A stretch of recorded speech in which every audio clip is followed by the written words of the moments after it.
The laughter hit me before the words did.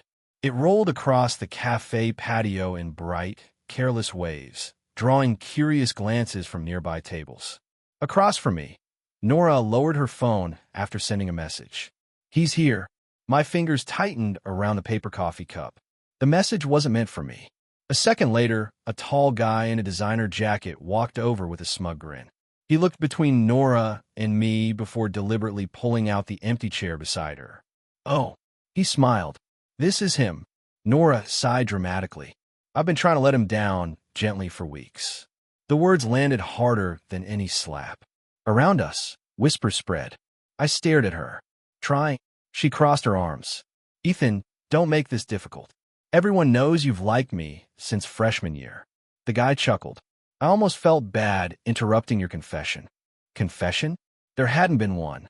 Nora herself had texted me. "Let's finally talk. Cafe at 6. I had spent 2 nights wondering whether she wanted to give us a chance.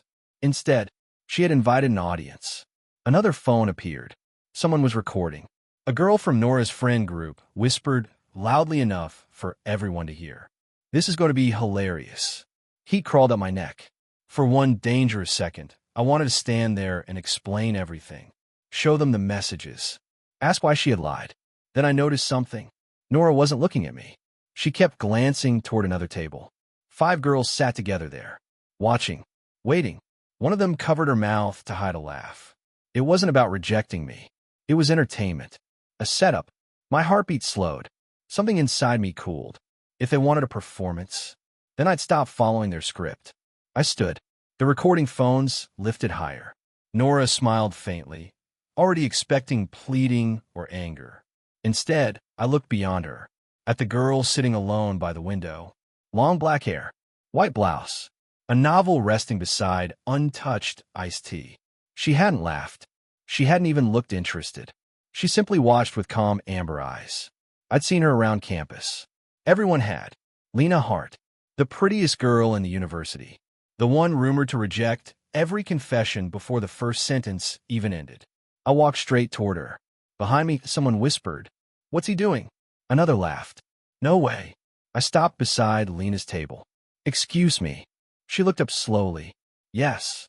I need a favor." Silence. The cafe seemed to stop breathing. I smiled. My crush arranged this whole scene to humiliate me. I nodded toward Nora without looking back. "So," I took a slow breath. "I'd rather spend the next 10 minutes talking with the prettiest girl here." The cafe exploded. Someone actually dropped a cup. Nora's friends burst into loud laughter. One voice rose above the others. "He's lost his mind." Lena studied me for several long seconds. No embarrassment, no annoyance, only curiosity. "What if I refuse?" "Then I'll thank you for listening. And I'll leave. That's all. I'm tired of forcing people to choose me." Something flickered across her face. Very faint, almost invisible. Then, she closed her novel. "Sit." Every conversation nearby stopped. I heard someone choke on their drink. I pulled out the chair. "Thank you." She tilted her head. "You really don't seem heartbroken." "I am." "Then why are you smiling?" "Because I finally realized I was standing in the wrong place." She followed my gaze toward Nora.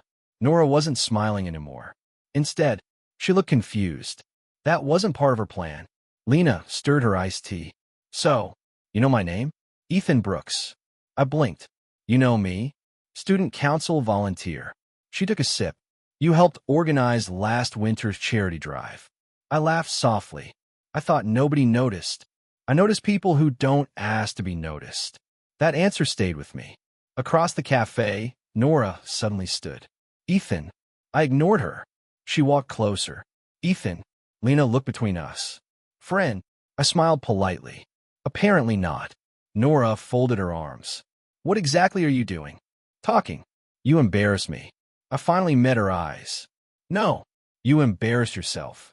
The confidence on her face cracked. "I was trying to reject you gently." "Gently?"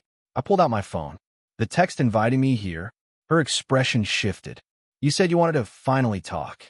She stayed silent. "You never mentioned an audience." Her friends exchanged nervous looks. Someone quietly lowered their recording phone. Nora forced a laugh. "You misunderstood." I probably did. I locked my phone. But misunderstandings don't usually require cameras. The patio became uncomfortably quiet. One of her friends hurried over. It was just a joke. A joke. I looked at her. Who was supposed to laugh? She opened her mouth. Nothing came out. Lena rested her chin on one hand. I've always wondered. Everyone turned toward her. Why do people call cruelty humor when someone refuses to enjoy it? No one answered.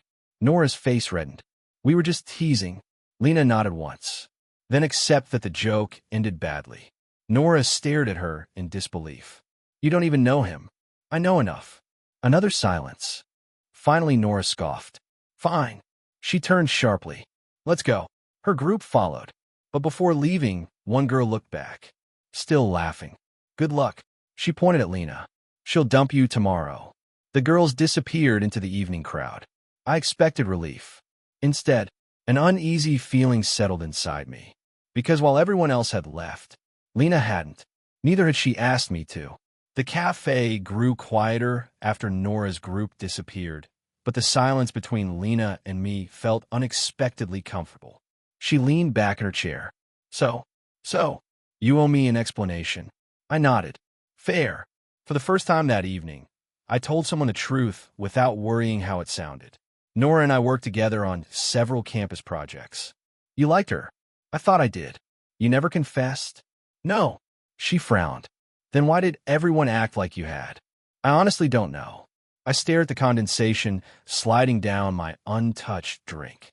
Maybe because it's easier to laugh at someone who's already been assigned a role. The desperate admirer. Exactly. Lena watched me carefully. You don't seem angry. I was. And now? I'm disappointed. She smiled faintly. That's usually worse. Before I could answer, a voice interrupted us. Ethan. I turned. Marcus hurried across the patio, carrying 2 bags from the bookstore. He stopped, so suddenly one almost slipped from his hands. What?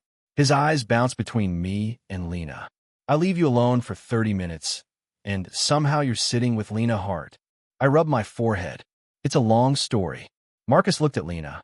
Did he accidentally sit at your table? She laughed quietly. No, he asked. Marcus stared. You asked. I did.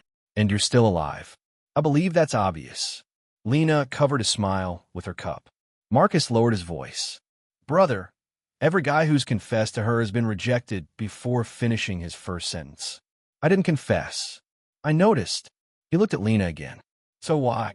She interrupted calmly. He asked for a conversation. And I accepted. Marcus looked as though the laws of physics had been rewritten. After Marcus left us with a dozen exaggerated thumbs-up gestures, the sky darkened.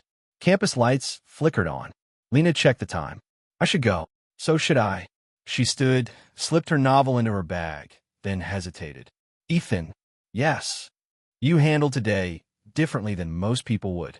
I almost didn't, but you did. She reached into her bag and pulled out a small folded flyer. The Literature Club is hosting an open discussion Friday. I accepted it. You want me to come? I think you'd enjoy listening. Listening? You seem better at that than chasing people who don't deserve it. I laughed. That's strangely specific. Good night. She walked away without waiting for another response. I watched until she disappeared through the campus gate. For the first time in months, my chest felt lighter. The feeling lasted less than 12 hours. By morning, campus had already decided what happened. Did you see Ethan get rejected? No. He got rejected and immediately tried hitting on Lena. I heard Lena only pitted him. I heard Nora dumped him because he kept bothering her. Rumors spread faster than facts. By lunchtime, my phone buzzed nonstop. Some messages were sympathetic. Most weren't. One anonymous account uploaded a carefully edited video. It started with Nora saying, I've been trying to let him down gently. Everything before that, including her invitation, had been removed. The comments filled quickly. Obsessed guy finally exposed. Typical. Poor Nora. Marcus slammed his phone onto the cafeteria table. They cut the video. I know. You have the messages. I do. Then post them. I quietly stir my soup. No. He stared at me. Why not? Because people who already chose a story rarely change their minds. So you'll just let them lie? I'll let time work. Marcus groaned. You've become terrifyingly calm. I've become tired. That afternoon, Student Affairs announced preparations for the annual Innovation Showcase, the biggest university event of the semester. Every department would compete. Sponsors would attend. Scholarships depended on it. I volunteered every year. This year, I quietly withdrew my name. Professor Han caught me outside the administration office. "Ethan, Professor, I heard you're stepping down. I need a break." He looked genuinely surprised. "But you're the backbone of logistics. Someone else can handle it." He sighed. "I won't force you." As I left, I noticed Nora walking toward the same office. She smiled confidently. For the first time, I simply walked past her. No greeting, no hesitation, nothing. She stopped. "Ethan." I kept walking. "Ethan." I didn't turn around. Behind me, her footsteps remained frozen. Later that evening, Marcus called. "You'll never believe this."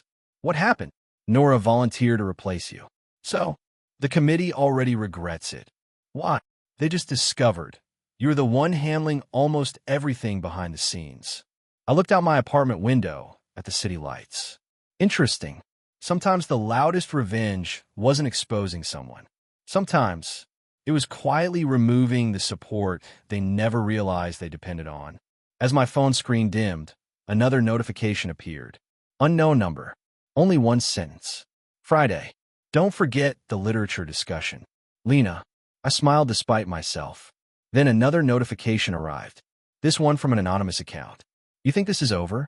Wait until everyone learns the truth about you." The smile slowly disappeared. Someone wasn't finished with me yet. The anonymous message stayed on my screen long after the display should have gone dark. "You think this is over? Wait until everyone learns the truth about you." I read it 3 more times. No profile picture. No username. A freshly created account. Marcus leaned over my shoulder. "Another rumor account? Looks like it." He frowned. "You should report it." "I will. But first..." I slipped the phone into my pocket. "I'm one class." He blinked. "That's it. What else should I do?" Stress. Panic. Start arguing in the comments. I smiled faintly. They're expecting that. He muttered something under his breath before following me toward the engineering building. As we entered the lecture hall, conversation slowed. Dozens of eyes drifted toward me. Some looked sympathetic, others amused, a few openly judgmental. Professor Liu hadn't arrived yet. The room buzzed with whispers. "That's him, the cafe guy. I heard he fabricated the messages. I heard Lena blocked him. I heard." Marcus slammed his notebook onto the desk. "Do any of you ever verify anything?" Silence. Then someone laughed. "It's just gossip." Marcus stood. "Gossip that ruins people's lives." Before the argument could continue, Professor Liu entered. "Sit down." The room instantly quieted. Halfway through class, my phone vibrated. One message. "Lena, meet me after your lecture." Library rooftop. No explanation. No emoji. Just a location. For some reason, that made me trust it more. The rooftop garden overlooked nearly the entire campus. The afternoon wind carried the scent of fresh rain. Lena stood near the railing, flipping through the same novel she'd carried yesterday. She closed it as I approached. "You came. You asked." She nodded. "Good." For a moment, neither of us spoke. Then she held up her own phone. "I've seen the video. I'm sorry you got dragged into it." "I'm not." She turned the screen toward me. Hundreds of comments. Some mention her. Poor Lena. She only talked to him because she felt bad. Hope he leaves her alone, too. She locked the phone. They're writing stories. I know. I dislike fiction pretending to be truth. That sentence lingered between us. Finally, she asked, "Did you keep the original messages?" "Yes." "Will you release them?" "No." She studied my face. "Why?" "Because proving I'm innocent won't stop people who enjoy believing I'm guilty." She looked genuinely surprised. Most people would fight. I already wasted enough energy chasing someone's approval. Her eyes softened. "You're different than I expected." I could say the same. A quiet laugh escaped her. "People think I'm cold. Are they wrong? I simply don't reward noise." The breeze lifted a few loose strands of her hair. For the first time, I noticed how tired she looked beneath her composed expression. "You've been dealing with rumors, too." She looked away. "For years. I transferred here, because another university became unbearable. I frowned. I didn't know. Most people don't. She leaned against the railing. They decided I rejected someone cruelly. And I never met him. What? The confession happened online. She smiled bitterly. He edited screenshots, so people believed him. They preferred the dramatic version. I laughed quietly. We're surprisingly similar. She looked at me. That's unfortunate. It is. But at least now I'm not dealing with it alone. Neither of us realized how dangerous those words would become. Someone was watching. From another rooftop. A camera lens slowly lowered. A photo had already been taken. Lena and I standing close together. Talking. Smiling. The perfect angle. The perfect misunderstanding. That evening, another post appeared. Caught already. Ethan moves on fast. Below it, the rooftop photograph. Within an hour, the comments doubled. Didn't waste any time. Poor Nora.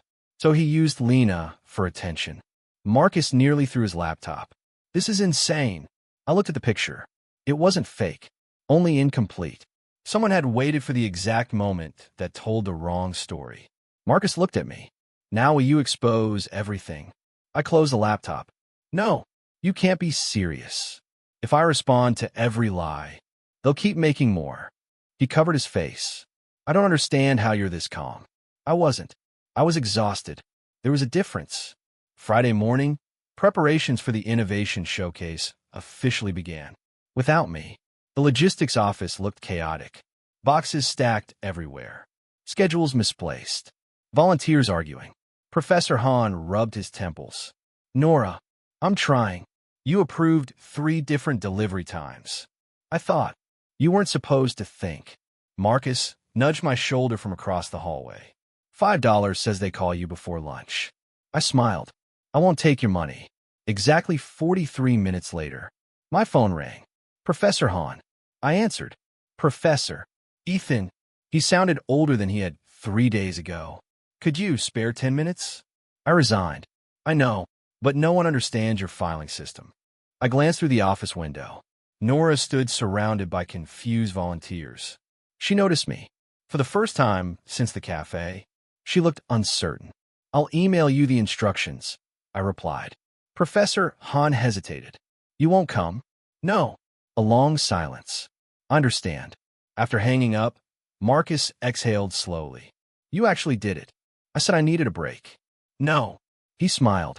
You finally stopped carrying everyone else's responsibilities. By Friday evening, the literature club meeting had already filled half the auditorium. Unlike engineering events, no one competed here. There were no rankings, no trophies, only stories. Lena stood near the stage arranging chairs. When she noticed me, she gave a small nod. You remembered. I said I would. You also arrived early. I've learned surprises usually go badly. She almost laughed. Fair enough. The club president, a cheerful senior named Iris, clapped her hands. We're short one discussion moderator. She looked around. Ethan, I blinked. Me? Lena recommended you. I turned toward her. You did. You listened before speaking. That's your qualification? It's rarer than you think. Before I could refuse, Iris handed me a microphone. Congratulations. Marcus, who had somehow invited himself to the event, grinned from the back row. You've been promoted. The discussion topic was unexpectedly simple. Can silence be stronger than revenge? Students volunteered opinions one after another.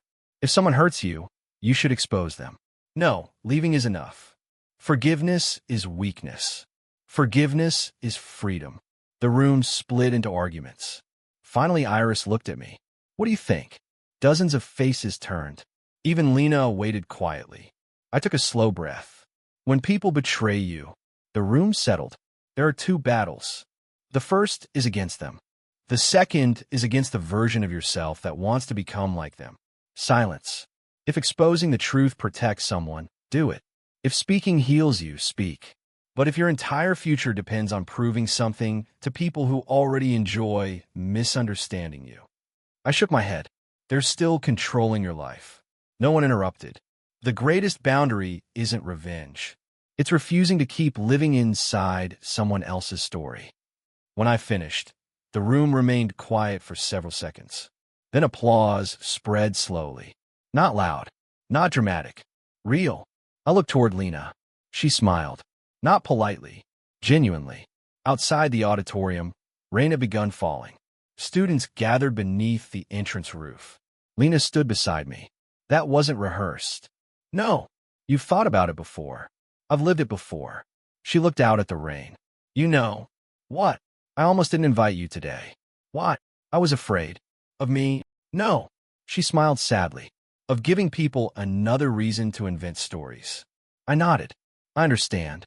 Then something unexpected happened. She stepped forward into the rain. Without an umbrella. Without hesitation. She looked back over her shoulder. I'm tired of living according to rumors. She extended her hand. Walk with me. Around us, students gasped. Several immediately reached for their phones. I saw the screens, the cameras, the coming headlines. For one brief moment, I hesitated, not because of fear, because I knew accepting her hand would make everything worse before it became better. Lena didn't lower it. She simply waited, calmly, patiently. I reached out and took her hand. The rain washed over us as whispers erupted behind our backs. Far across campus, hidden beneath another umbrella, Nora watched the scene unfold. Her fingers tightened around her phone until her knuckles turned white. One of her friends whispered, "Why does it bother you?" Nora couldn't answer. Because she had expected me to beg.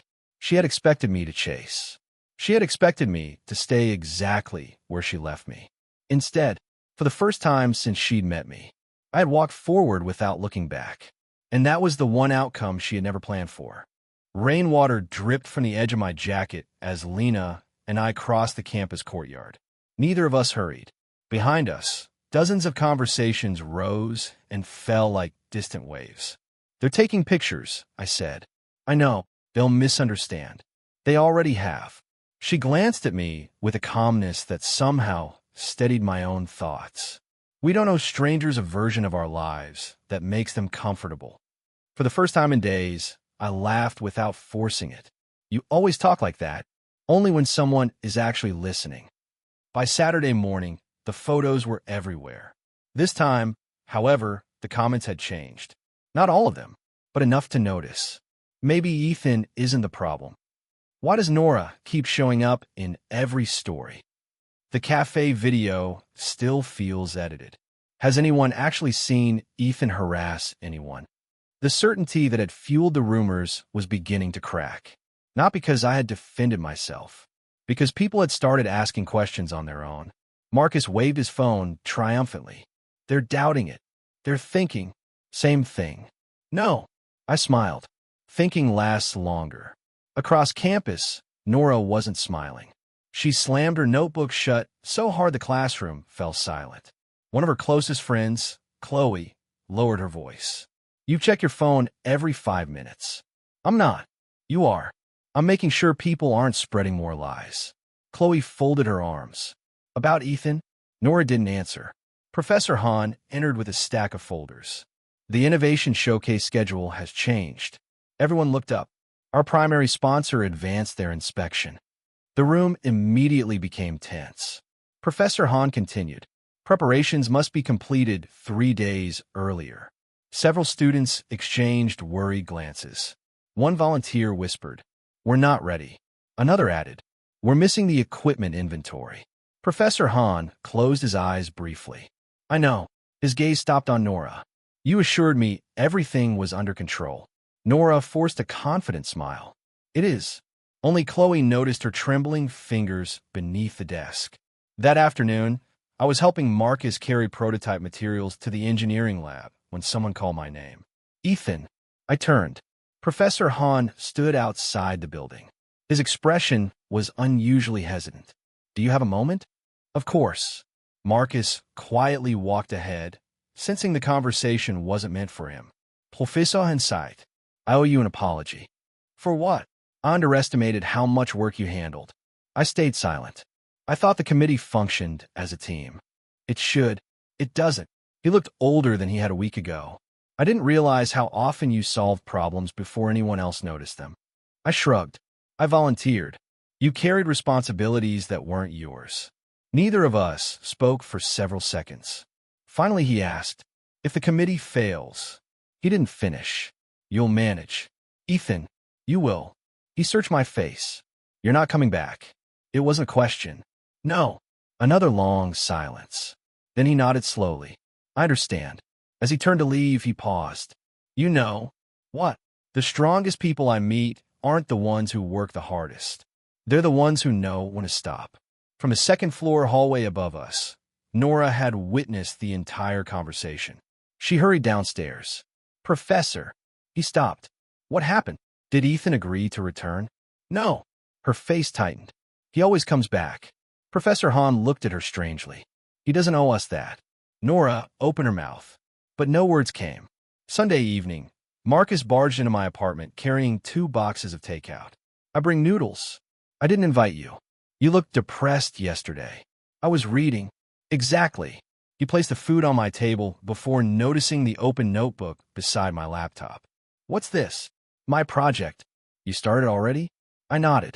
Instead of spending countless hours organizing other people's work, I'd begun developing an accessibility software tool I'd postponed for nearly a year. Marcus flipped through the pages. This is actually brilliant. I don't know about brilliant. You never had time to finish it before. I have time now. He became unusually quiet. You know what bothers me? What? You keep acting like losing the committee didn't hurt. It did. So why don't you sound bitter? I looked toward the apartment window. Because every hour I don't spend proving someone wrong is another hour I can spend building something worth keeping. Marcus slowly smiled. I really hate how mature you suddenly became. Late that night, another anonymous post appeared. This one wasn't aimed at me. It targeted Lena. University beauty steals another girl's admirer. Pretends to be innocent. Homewrecker behavior. The accusations were absurd. Cruel. Baseless. Yet thousands of people shared them before breakfast. When I saw the post Monday morning, my stomach sank. Not because of myself. Because now she was paying for standing beside me. I found Lena beneath the old maple tree near the literature building. She was reading. As usual. As if the internet didn't exist. You've seen it, I said. I have. And she calmly turned another page. It doesn't become true because many people repeat it. Aren't you angry? I was. She closed the book. Years ago. And now. I learned something. She looked up at the branches overhead. If every stranger is allowed to decide who I am, I'll never have time to become that person myself. You sat beside her. They're attacking you because of me. They're attacking me because someone wants attention. That's different. Not really. Her tone remained gentle. The target changes. The habit doesn't. The campus loudspeakers suddenly crackled. Attention. All innovation showcase committee members report to conference hall B immediately. Lena looked toward the administration building. Sounds urgent. It probably is. Conference hall B looked like a disaster. Delivery invoices cover the tables. Volunteers argued in every corner. Boxes had been mislabeled. The presentation schedule had disappeared. Professor Hahn rubbed his temples. This sponsor arrives tomorrow. We still don't know where half the equipment is. Nora tried to speak over everyone. I already assigned. No. A volunteer interrupted. You assigned 3 people to the same booth. Another raised a clipboard. The electrical permits are missing. A third shouted. The robotics team says nobody confirmed their space. The room dissolved into chaos. I stood quietly outside the open doorway, just watching. Marcus nudged me. Feel satisfied? I watched the confusion for another moment. Then I answered honestly. No. I feel relieved. Relieved? I'm no longer responsible. For years, every crisis had become my burden. Now it wasn't. The realization felt strangely peaceful. Inside the room, Chloe quietly approached Nora. Tell them. Tell them what? That Ethan handled all this. I know. No. Chloe's voice sharpened. Tell everyone. Nora looked around the room. Around the volunteers she had confidently promised to lead. Around the mistakes, multiplying by the minute. Her shoulders slowly lowered. Her voice barely carried. I didn't realize. Professor Hahn heard it. You didn't realize what? She swallowed. How much he actually did. The room became silent. No accusations. No shouting, only uncomfortable understanding. Several volunteers exchanged embarrassed looks. One whispered, "I thought Ethan just liked being involved." Another quietly admitted, "He fixed problems before we even noticed them." For the first time, people weren't talking about cafe rumors. They were talking about reality. As Marcus and I turned to leave, someone called after me. "Ethan." I looked back. It was Chloe. She walked over hesitantly. "I owe you an apology." "You don't owe me anything." I laughed. I remembered. At the cafe. She had. I shouldn't have. She lowered her eyes. I thought it was harmless. It wasn't. I know. She took a slow breath. I told myself everyone else was laughing. That made it easier. It did. She looked genuinely ashamed. "I'm sorry." I studied her expression. There was no performance. No audience. Only regret. I nodded once. "I accept." She blinked. "That's it. What else would you like me to do?" She gave a small, self-conscious laugh. "I expected you to lecture me. I'm tired of lectures." As she walked away, Marcus whispered, "You're impossible." "Why?" "You forgave her that quickly." I accepted an apology. There's a difference. That evening, the anonymous rumor account uploaded one final post. A countdown. Tomorrow, everyone learns who Ethan Brooks really is. No explanation. No evidence. Just those words. Within minutes, students across campus began speculating again. Marcus called immediately. What if they forged something? They might. What if they ruin your reputation again? I stared at the countdown on my screen. They can try. For the first time since the cafe, I wasn't afraid of what would happen next. Because somewhere along the way, I'd stopped measuring my worth by the opinions of people who had never bothered to learn the truth. Still, whoever had been orchestrating everything wasn't finished. And tomorrow promised more than another rumor. It promised a revelation, whether it would destroy me or someone else. I didn't yet know. The countdown reached 0 at exactly 9 o'clock. By then, half the university had already gathered around their phones. The anonymous account published a single post. The truth about Ethan Brooks. My notifications exploded. Marcus burst into my apartment without knocking. They posted it. I looked up from my laptop. What is it? I don't know. They disabled comments. He handed me his phone. I opened the post. It wasn't a video. It wasn't a fabricated confession. It was a folder. Inside were dozens of screenshots. At first glance, they looked convincing. Private messages, edited emails, fragments of conversations, each one carefully arranged to make me appear manipulative. One screenshot claimed I had volunteered for campus events only to stay close to popular girls. Another suggested I secretly spread rumors about classmates. There were even fake payment receipts implying I'd accepted money to help certain student organizations win competitions. Marcus's jaw tightened.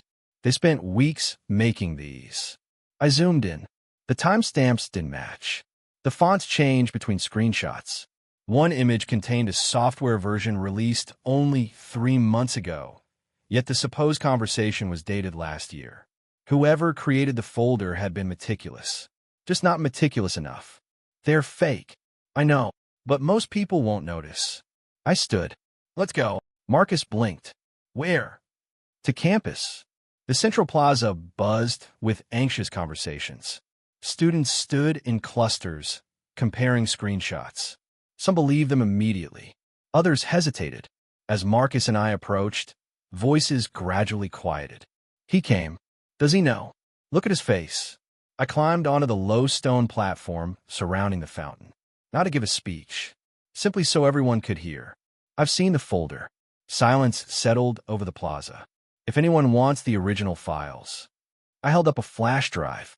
"They're available." Confused murmurs spread. "I'll also provide the metadata." More whispers. "The editing history." A student from the computer science department frowned. "Metadata? Yes." I looked toward the crowd. Every screenshot leaves traces. Someone raised a hand. "So, you're saying they're edited?" "I'm saying you shouldn't believe me." The crowd looked puzzled. "Don't believe the anonymous account either." I took a slow breath. "Verify yourselves." The computer science students exchanged glances. One stepped forward. "I can check." "So can I." Within minutes, 4 students connected laptops around a nearby table. No shouting. No dramatic accusations. Only quiet analysis. Professor Liu arrived unexpectedly. What is happening? Marcus answered. Someone forged evidence. Professor Liu looked at the students examining the files. Carry on. 20 minutes later, the first verdict came. A senior cybersecurity student looked up. The metadata is inconsistent. Another nodded. Compression artifacts don't match. A third spoke louder. Several screenshots were created yesterday. The plaza erupted. They're fake. Seriously? So the whole folder was fabricated? The anonymous account deleted the post. Too late. Dozens had already downloaded it. The evidence of manipulation remained. Across campus, inside an empty classroom, a laptop slammed shut. A young man cursed under his breath. Damn it. Ryan Cole, president of the media club, campus influencer, and the smiling senior who had accidentally wandered into the cafe the day Nora invited me. He deleted file after file, then stopped. Another notification appeared. Your account has been reported by multiple users. His face paled. By afternoon, Professor Han requested an emergency committee meeting. Faculty members filled the conference room. So did representatives from student organizations. Ryan sat quietly near the back. Nora entered a minute later. She froze when she saw me. I hadn't expected to be invited either. Professor Han began calmly. The university has reason to believe several students have been targeted by coordinated online harassment. His eyes swept across the room. We intend to determine responsibility. Ryan smiled confidently. With respect, Professor, anonymous accounts can't be traced easily. Professor Han nodded. They usually can't. He looked toward the IT administrator. Fortunately, the administrator connected a projector. This account repeatedly logged into campus Wi-Fi. Ryan's smile vanished. A map appeared. Login records, dates, locations, building access. Everything pointed toward one student ID. Ryan Cole. The room fell silent. He stood abruptly. This proves nothing. The administrator clicked again. Another screen appeared. Login timestamps perfectly matching the uploads. Then security camera stills. Ryan entering the media lab minutes before each post. No one spoke. Not even Ryan. Ryan's confidence crumbled slowly. Not in one dramatic moment, but piece by piece. Professor Han folded his hands. Would you like to explain? Ryan forced a laugh. This is circumstantial. The IT administrator slid another document across the table. It isn't. Ryan looked down. His personal laptop had automatically synchronized project files with the university server. Among those backups, the original Photoshop files, layered, editable, every fabricated screenshot, every manipulated photograph, every fake conversation, each saved under neatly organized folders. One folder carried a particularly chilling title, Engagement Project. Another, Ethan's Storyline. The room became impossibly quiet. Professor Liu spoke first. You planned this? Ryan didn't answer. Professor Han repeated the question. You planned all of this? Ryan's shoulders finally sagged. Yes. Gasps echoed around the conference hall. Someone whispered, My God. Marcus looked as though he wanted to jump across the table. I lightly touched his arm. He stayed where he was. Professor Han continued. What? Ryan laughed bitterly. Because people love stories. No one interrupted. They don't share ordinary things. They share scandals. He looked around the room. I built the biggest student media page on campus. Engagement kept falling. So I created content. My chest tightened. You destroyed people's reputations. For likes. Ryan shrugged weakly. It started small. Then everyone believed it.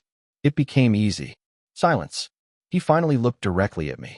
I honestly never expected you to stay quiet. I expected public fights. More drama. More views. Instead, he lowered his eyes.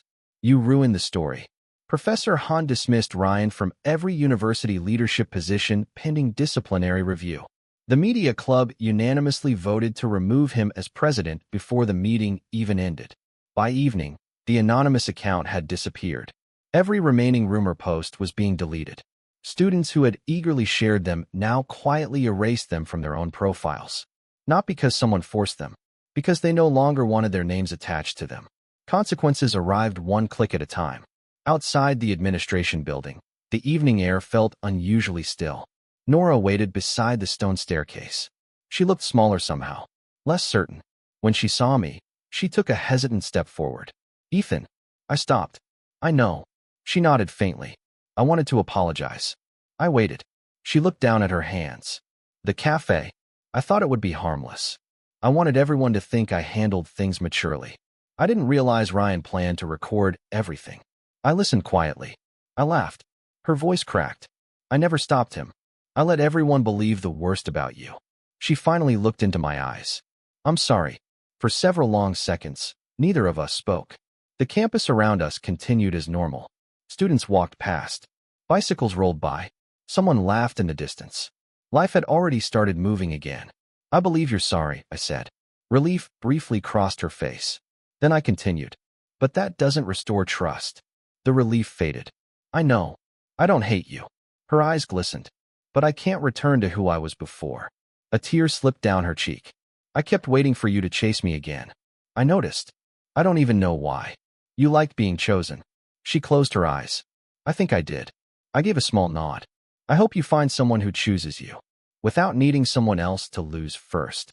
She covered her face as quiet sobs escaped. I didn't comfort her. Not out of cruelty. Because some regrets couldn't be softened by the person they had hurt. I turned and walked down the steps. Behind me, Nora never called my name again. At the bottom of the staircase, Lena stood waiting beneath a flowering tree, a closed novel tucked under one arm. "You took your time," she said. "I had something to finish." She searched my face. "Does it still hurt?" I thought about the cafe, the rumors, the lies, the loneliness. Then I looked toward the sunset stretching across the campus skyline. "A little." She smiled gently. "Good." I blinked. "Good. It means you're healing."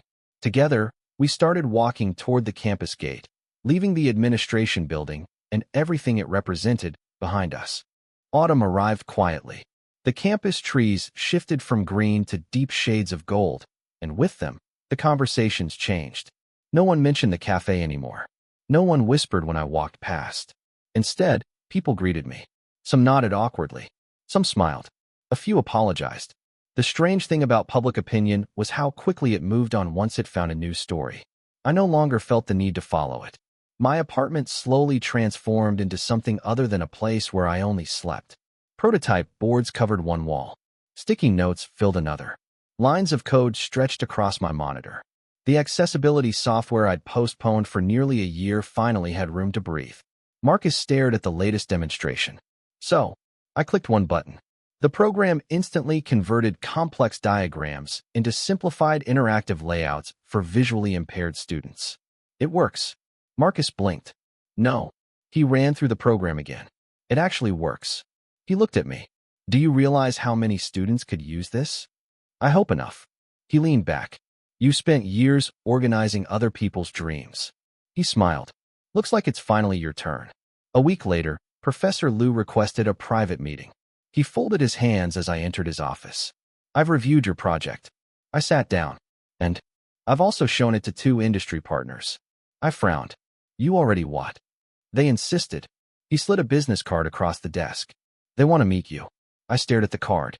"A technology company specializing in educational software." "This isn't because of sympathy." Professor Liu smiled. "I don't offer recommendations out of pity." He tapped the folder containing my work. "I recommend results." For a moment, I couldn't speak. Months ago, I had believed my value came from solving invisible problems for everyone else. Now, someone appreciated something that actually belonged to me. Outside the office, Lena waited on a nearby bench with a book resting on her knees. She looked up. "Good news." "I think so." "You smiled before you answered." I handed her the business card. She read it carefully. "They noticed your work." "They did." She closed the card between the pages of her novel. "I told you." "Told me what?" "You stopped chasing people." She stood. "And finally gave your own future a chance to catch up." The innovation showcase finally opened. This year, for the first time in 3 years. I attended as an ordinary visitor. No headset. No clipboard. No emergency phone calls. Just a student. The difference was astonishing. Booths operated more smoothly than expected. The committee had learned from its mistakes. Volunteers communicated instead of assuming. Professor Hahn had delegated responsibilities instead of depending on one person. Marcus nudged me. See? What? The place didn't collapse. It never needed me. He laughed. It just needed everyone else to actually do their jobs. Professor Hahn overheard the last sentence. He walked over with a sheepish smile. I deserve that. I smiled back. No. You learned. So did I. He extended his hand. Thank you. I shook it. Not because the past had disappeared, because it no longer stood between us. Later that afternoon, an announcement echoed through the exhibition hall. The Innovation Award goes to. A brief pause. Ethan Brooks for the Adaptive Learning Interface Prototype. I froze. Marcus nearly shouted. I knew it. People around us applauded. I walked onto the stage almost mechanically. The judges presented the plaque. Then one of the sponsors spoke into the microphone. We would like to formally invite Ethan Brooks to continue developing this project through our graduate innovation program. The hall erupted again. Standing near the front row, I found Lena. She wasn't clapping the loudest. She simply smiled. The same quiet smile she'd worn the day I first sat at her table. For some reason, that meant more than the applause. After the ceremony, students surrounded me with congratulations. One freshman hesitated before approaching. Can I ask something? Sure. Were you scared when everyone hated you? I thought carefully before answering. Yes. So how did you keep going? I looked toward the crowded hall. I stopped asking whether everyone believed in me. I smiled gently. I started asking whether I believed in what I was building. The freshman nodded slowly. I'll remember that. I hope you don't need it. As the semester drew toward its end, campus life settled into an easy rhythm. The rumors had disappeared. Ryan's disciplinary hearing concluded with his expulsion from every student leadership position and a suspension from the university, pending further review. His media page, once fueled by outrage, vanished almost overnight. Ironically, without manufactured scandals, very few people missed it. One chilly afternoon, Chloe found me outside the library. She carried 2 cups of hot chocolate. I wasn't sure which flavor you liked. I'll drink either. She laughed. You really have become impossible to read. We sat on a nearby bench. I've been thinking, she admitted. About what? The cafe. I remained quiet. I kept wondering why I laughed. She stared into the steam rising from her cup. I wasn't trying to hurt you. I know. I just wanted everyone else to like me. I nodded. That's how crowds work. They reward agreement. She sighed. I don't want to be that person anymore. You don't have to be. She smiled faintly. You're surprisingly optimistic. No. I looked across the campus lawn where first-year students played frisbee. I've simply learned that people can change, as long as they decide to. Nora graduated quietly. There was no dramatic farewell, no final confession, no attempt to restart what had already ended. A few days before commencement, she approached me one last time. She looked calmer than she had in months. I accepted an internship. Congratulations. It's in another city. I heard. She smiled awkwardly. I wanted to tell you myself. I'm glad you did. She hesitated. I used to think being admired meant I mattered. She shook her head. I was wrong. Neither of us tried to revisit old feelings. Some chapters didn't need to be rewritten, only understood. She extended her hand. For everything I got wrong. I'm sorry. I accepted the handshake. I hope your new beginning is kinder than your last one. She smiled through damp eyes. I hope yours is too. Then she walked away. This time, neither of us looked back. Winter's first snowfall covered the campus in white. Lena and I stood on the same rooftop garden where she'd first invited me to meet after class. She held her favorite novel against her chest. Do you remember your first question to me? I laughed. I need a favor. You were very direct. I was desperate. You were honest. Snowflakes settled softly in her hair. You know? She looked toward the city skyline. My parents keep asking whether we're dating. I nearly choked on my coffee. And what do you tell them? The truth. Which is, she smiled, that we're still learning each other. I looked at her. And are we? I think so. A comfortable silence followed. Not awkward. Not uncertain. Simply peaceful. She reached into her bag and handed me a new notebook. The first page contained a handwritten sentence. For stories worth writing yourself. I traced the words with my thumb. No one has ever given me something like this. They should have. I met her eyes. Would you like to have dinner with me? She pretended to think. I suppose that sounds slightly more interesting than reading alone. Slightly. Don't get overconfident. We both laughed. The laughter felt different from the cruel laughter that had once echoed through the cafe. This one carried warmth, trust, and the quiet promise that whatever came next, neither of us would have to face it alone. Graduation arrived beneath a cloudless spring sky. The campus looked almost unfamiliar. The banners advertising student clubs had been replaced by congratulatory signs.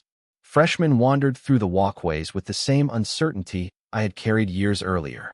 Parents filled the lawns with cameras. Professors shook hands with students they had once scolded over late assignments. Everything was ending. Everything was beginning. Marcus adjusted his graduation cap for what felt like the 100th time. Does this thing make my head look weird? It makes you look like Marcus. So weird. Exactly. He sighed dramatically. I supported you through emotional trauma. You stole half my noodles. They were emotional support noodles. I laughed. You'll never change. I sincerely hope not. Before the ceremony began, Professor Han approached us. He looked far more relaxed than the exhausted administrator I remembered from months ago. Ethan. Professor. He handed me a sealed envelope. I was told to give you this after graduation. From who? You'll see. He smiled before walking away. Marcus leaned closer. If that's a secret inheritance, I expect 10%. You expect 10% of everything. That's friendship. The ceremony passed in a blur of speeches, applause, and countless photographs. When my name echoed across the stage, Ethan Brooks, I walked forward without the knot of anxiety that had once lived permanently in my chest. As I accepted my diploma, I spotted familiar faces in the audience. Professor Liu applauding. Professor Han smiling proudly. Marcus somehow cheering loud enough for 3 entire families. And Lena, she wasn't waving. She simply met my eyes, then gave the smallest nod. The same quiet confidence that had first convinced me to sit at her table, for reasons I still couldn't fully explain. That single gesture steadied me more than the applause. After the ceremony, I finally opened the envelope. Inside was a handwritten letter. Not from a professor. From Ryan. I unfolded it slowly. Ethan, you'll probably wonder why I'm writing instead of disappearing. The answer is simple. Running away would make me feel better. Admitting what I became is harder. I convinced myself that people wanted entertainment more than truth. Eventually, I stopped seeing classmates as people. They became content. You were the first person who refused to play the role I'd written. That made everything fall apart. I don't expect forgiveness. I only wanted someone to know that I finally understand what I destroyed. I hope one day I become someone who would never do it again. Ryan. Marcus read over my shoulder. What are you going to do? I folded the letter carefully. Keep it. Really. It reminds me. Of what?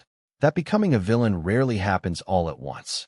It happens through small choices people stop questioning. Marcus nodded quietly. For once. Neither of us joked. A month later, my software entered the pilot phase with 3 universities. Long nights returned. But they were different now. I wasn't staying awake to rescue other people's mistakes. I was building something that could genuinely improve lives. The first email from a visually impaired student arrived late one evening. Thank you. This is the first time I completed a complex engineering diagram without asking someone else for help. I read the message twice. Then a third time. No award. No trophy. No public recognition. Had ever meant as much as those 2 sentences. The following weekend, Lena visited the small office our development team rented downtown. She slowly examined the whiteboards covered with sketches. So this is where you've been hiding. I'm working. I can see that. She picked up one of the prototype devices. I've never seen you look this peaceful. I've never been this busy. Those aren't opposites. She was right. For the first time in years, work no longer felt like proving my worth. It simply felt meaningful. 1 year later, the old campus cafe still stood exactly where it always had. Same outdoor tables. Same window overlooking the street. Same afternoon sunlight. Marcus placed 2 coffees on the table. You know, he looked around dramatically. This place caused approximately 90% of your problems. And 10%. You choosing impossible women. I rolled my eyes.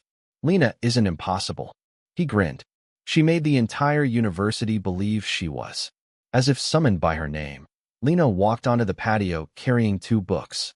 She sat beside me naturally, as though she'd always belonged there. Marcus stood. I suddenly remembered an urgent appointment. You don't have one. I do now. He disappeared before either of us could stop him. Lena smiled. He's getting better. At escaping? At knowing when people deserve privacy. We sat quietly for several minutes. Not because we had nothing to say. Because silence between us had never needed filling. She looked toward the table where Nora had once staged my humiliation. It's strange. What is? If you hadn't walked over to me that day, I wouldn't be sitting here. You might.